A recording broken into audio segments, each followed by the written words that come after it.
You are listening to RudolfSteinerAudio.com.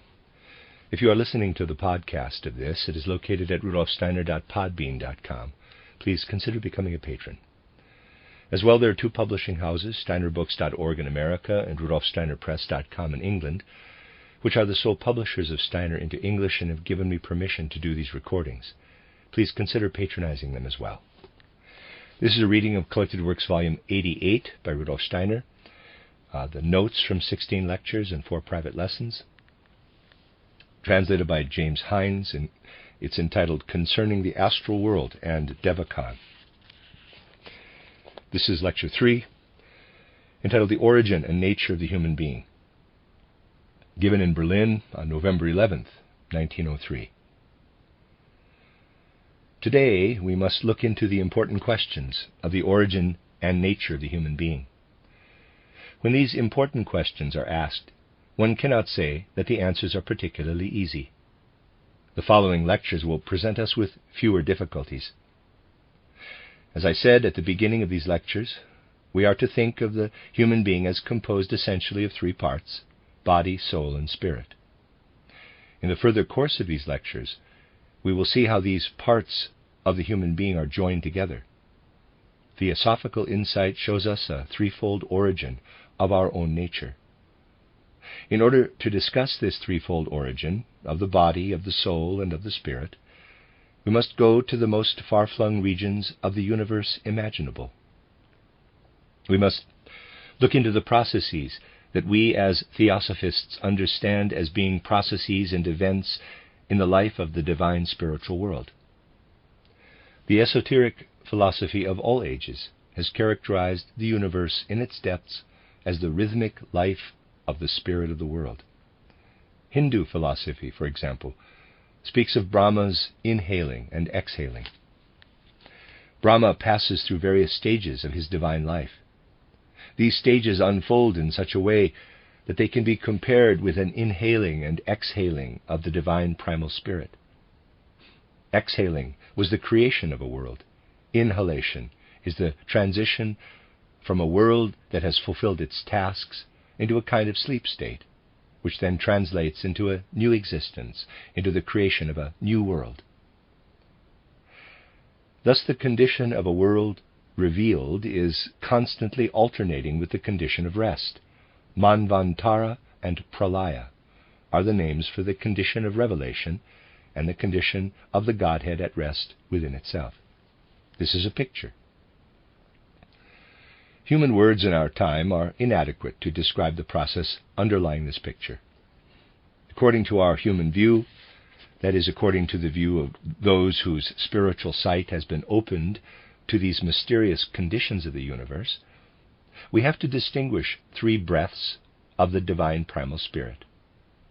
And at the same time, these 3 breaths portray the threefold origin of the human being.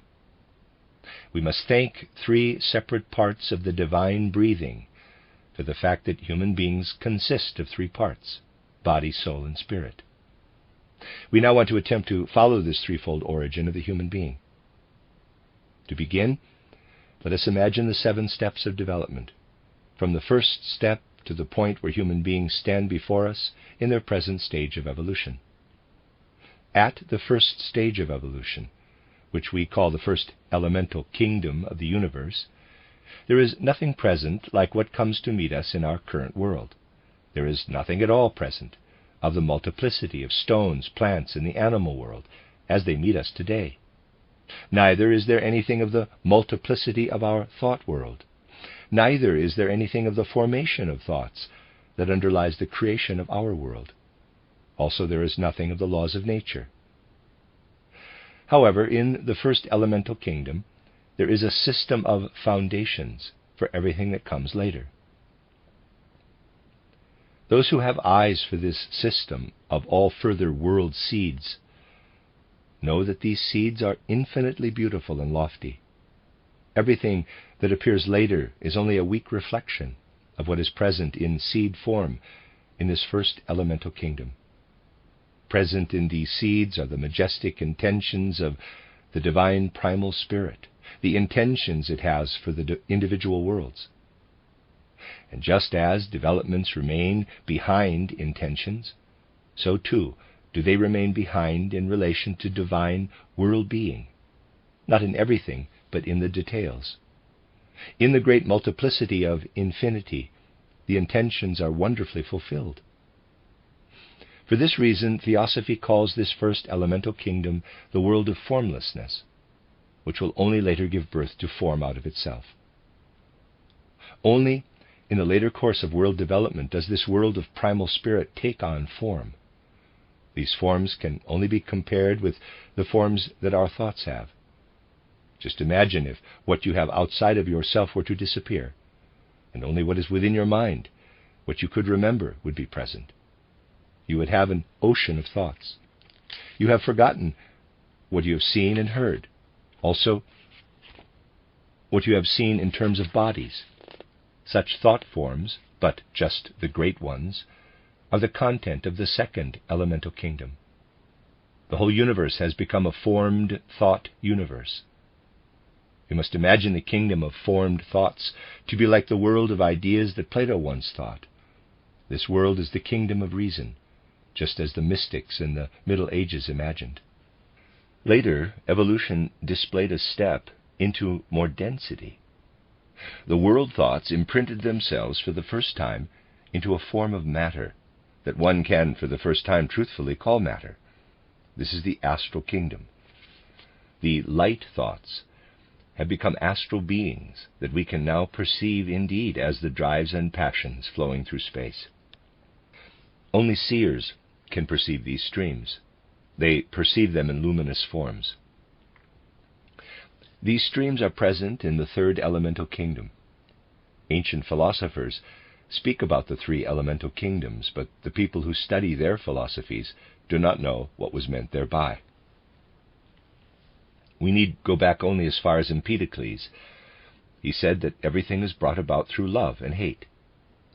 On these second and third steps, thoughts were condensed. When the third step was reached, the astral matter was consolidated. It became denser and denser, while the substances and processes that physical human beings only now understand were woven into the consolidating astral matter. A web of natural laws and forces was woven into matter. Theosophy calls this kingdom the mineral kingdom. You must not imagine that the mineral kingdom at this step already had formed minerals, crystals, and so forth.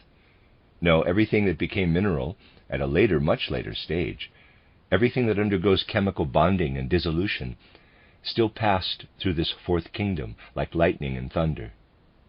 We call this the cosmic mineral kingdom, or the fourth elemental kingdom.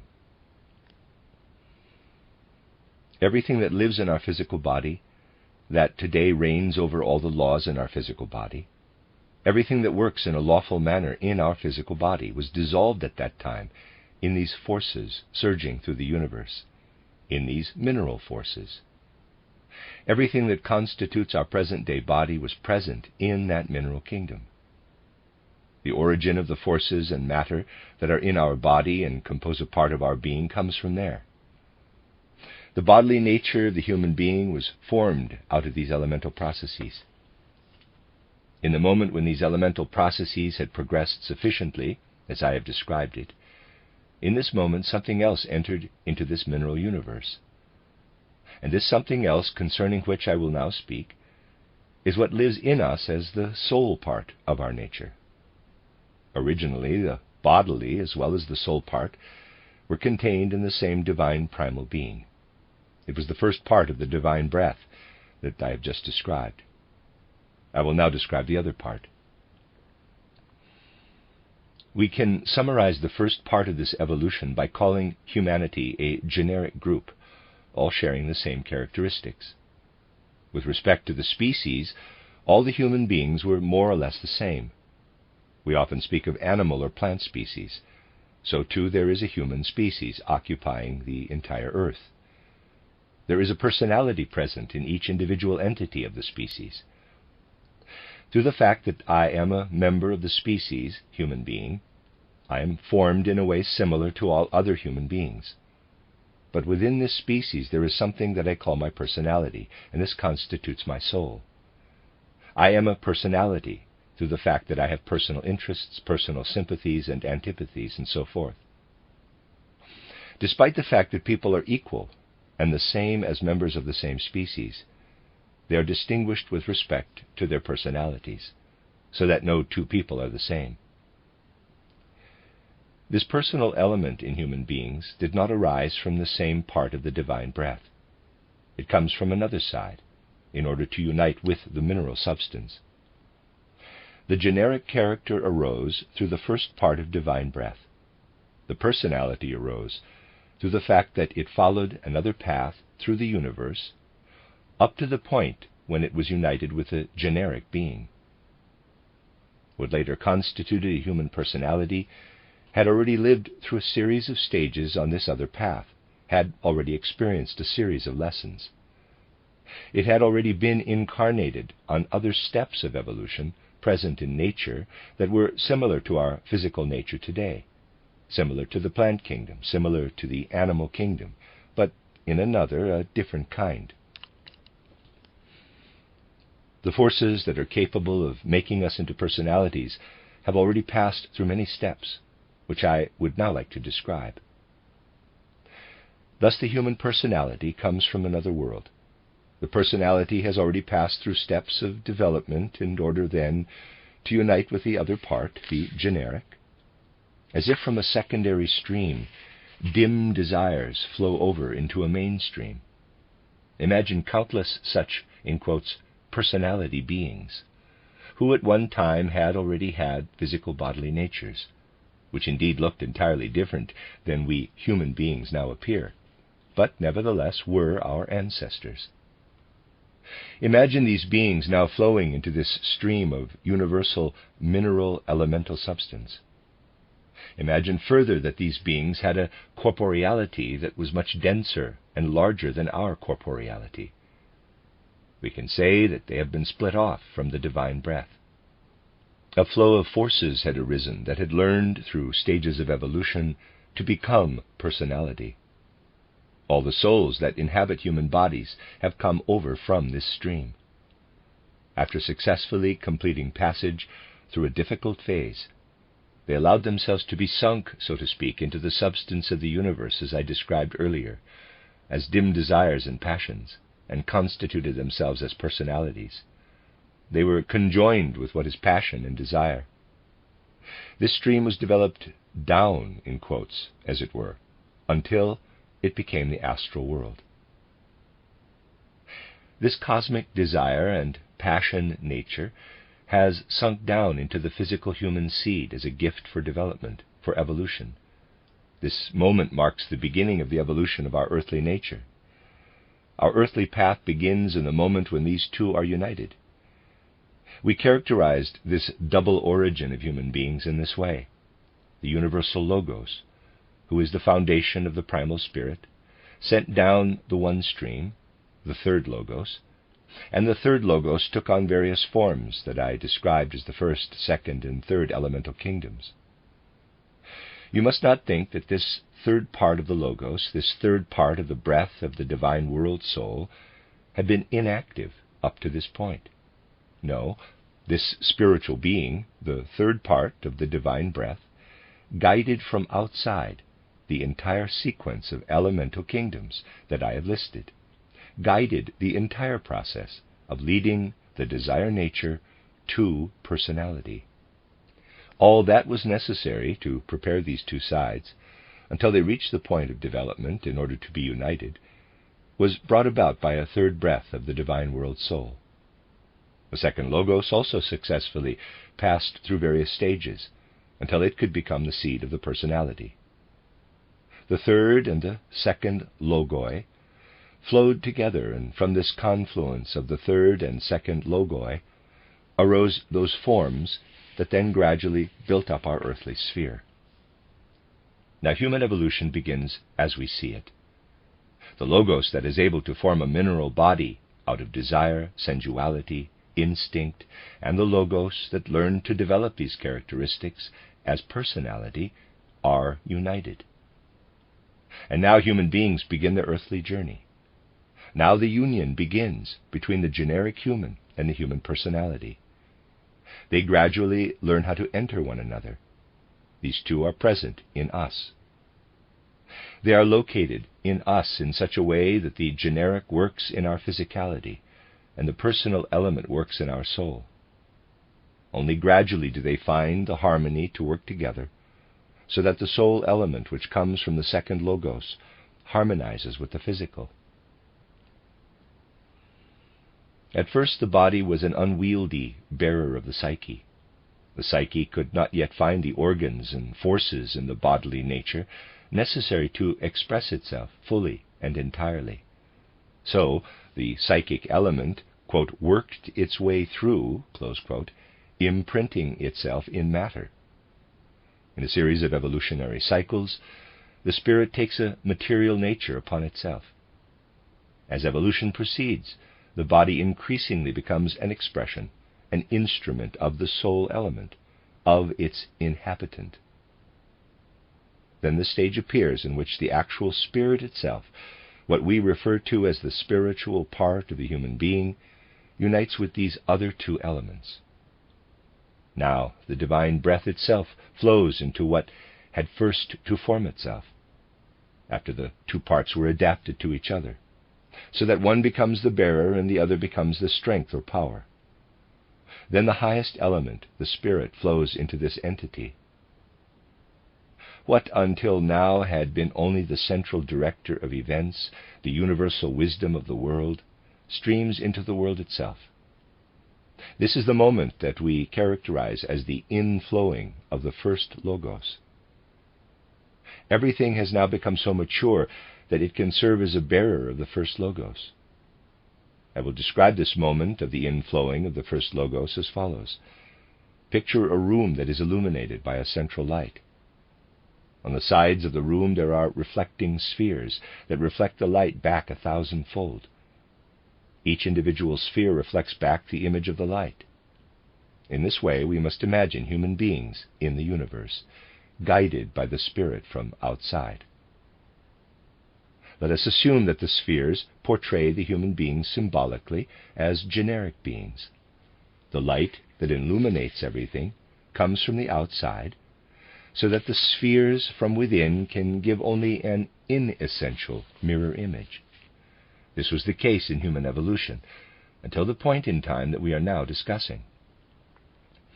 Until then, human beings were like mirrors, with the first Logos, the spirit soul of the world, shining upon them. Human beings cast the light of the world soul back to it. They reflected what shone forth from the spiritual light. Now picture the light transformed, so that the central light flows out and begins to penetrate into the spheres, in order that a part of its being might awaken the individual spheres to shine themselves. The light flows out in order to bring what until now could be only a reflection to the point of shining with enlivened light. These spheres now shine forth with their own light, light that has been cut off from the central source. Thus we must imagine that at a certain moment in evolution, the first Logos, the spirit soul, sacrificed part of its shining light in order to give it to human beings. Now human beings are equipped with all three parts of their being. The first Logos took possession of the human being. From then on, the human being consists of three parts. The part that went through the mineral kingdom was united with the soul development, and then advanced to the condition of maturity, so that the spirit, the son of the world, the spirit soul, can take possession of it. These three successive stages of development have united with the three parts of the human being. We can give the exact time when this took place. We live now in the 5th post-Atlantean epoch. This influx of spirit occurred in the middle of the 3rd epoch of humanity, the Lemurian time. The third race of human beings, the Lemurians, inhabited a continent that has long since declined and disappeared. It existed south of the present-day Indian subcontinent and Southeast Asia. What we call the human capacities for forming mental pictures and rudimentary thinking were created at that time. After this, the fourth race of human beings came, the Atlanteans, who inhabited a continent between Africa and America. Plato's writings still referred to this continent. After this, the fifth race of human beings, to which we belong, was developed. In the third epoch, in Lemurian times, the human being began to have a threefold nature. The first beings that we know today as human were developed at that time. What were those beings like? What we are in truth, which is eternal in us, was previously of an entirely spiritual nature. Previously, our higher nature lay imperishable, not in the form that it has adopted, but in its innermost being. Before our spirit nature was taken hold of by our human nature, it was a pure spiritual being, and formed a part of what is present as the central sun, S-U-N, as the spiritual light of the world. What descended into the physical human being was not yet what we find in the human being today. It was only a mirror image of the human being's true being.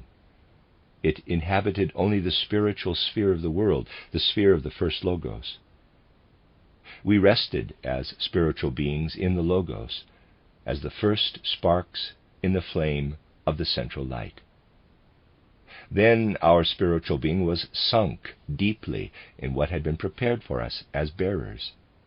And what sank down, what lives from eternity to eternity, in the most varied forms, is the third element of human nature. That is what we characterize as the actual individuality of a human being. Human beings thus consist of the generic being, which has the same form for all human beings living on the earth. Here human beings do not differ from one another. This is the physical nature of human beings. The other nature, the soul, psychological, joy and pain, desire and passion, this is their personal being. This one arises and disappears, and arises anew in the astral world. The fact that such personalities can arise is due to the possibility provided by the stream that I described as the second stream. In addition, we have the individuality, also called the causal body. Why do we call the individuality the causal body? The causal bodies were always present. They are immortal. Before they inhabited this body, they inhabited other bodies in the earlier races, all the way back to the Lemurian human race, which lived on the island of Lemuria. This causal body was always embodied, but it entered for the first time into a human psychic bodily being in Lemurian times. Before that, it was not yet entangled in matter and in the psyche. It led a spiritual existence, which it will again lead when it will have passed through the various lessons required of it. What we call the causal body is what forms our eternal essence, what we carry within us as soul, what inhabits our body as a soul that has united with our physical body, so that we can say the possibility for something personal to arise in our physical body resulted from the union of our soul and physical body at the beginning of our Earth's evolution. It was not formed out of a primal mist, as physicists and astronomers imagine. Rather, it came forth from what the ancients called water, over which the spirit hovered. This signifies nothing other than the spirit, concerning which I have spoken, the spirit that came from entirely other universes. The preparatory stages for the human being began at that time. It was a long while until the physical and astral bodies were prepared to be able to become bearers of the actual spirit soul. This point in time, when the psychic and the bodily natures were combined, and also the point in time when the spiritual nature was combined with the psychic bodily nature, was indicated in Blavatsky's title, Secret Doctrine. And finally, the three parts of the breath of the world soul are indicated by the words, quote, "The world soul had again slept through 7 eternities," close quote. That was a pralaya. From this sleep of the world came forth the existence where the human being learned that it could ensoul a body subject to mineral laws. The human being has come together from three streams. 3 evolutions had to be completed before they could come together in the human being. The generic being had one origin, the soul being another origin, and the spiritual part had yet another origin. What links together the entire being is our causal body, the eternal. It comes from pure spiritual spheres, and should again return to pure spiritual spheres. However, it should return in such a way that it carries back into the kingdom of the spiritual all that it has learned within earth existence, all the experiences that it collected. Enriched in itself, it should again come back to the spiritual world. If we wish to form an image of these 3 origins of the human being, we can compare them with something like the construction of a house. The house is built of bricks, then we have the furniture which fills the inner rooms, which creates the house's comfortableness. This is to be compared with the human soul. Within the whole is the thought, which can be compared with the causal body, with the ideal spirit that inhabits the body. The sense organs are the windows through which the causal body sees out onto the world. Before we moved into the body, we were equipped with spiritual sense organs and had an unobstructed view of everything around us. Now, moved into a house, we must look out through the windows. Nature can reach us only through these windows of the sense organs. Just as a human being cannot always live outdoors, but must go back into a house, so too the spirit must always return again into the building prepared for it, in order to see through the sense organs, the windows, and behold what it had previously seen from outside. In the next lecture I will explain why this is the case. The end of Lecture 3.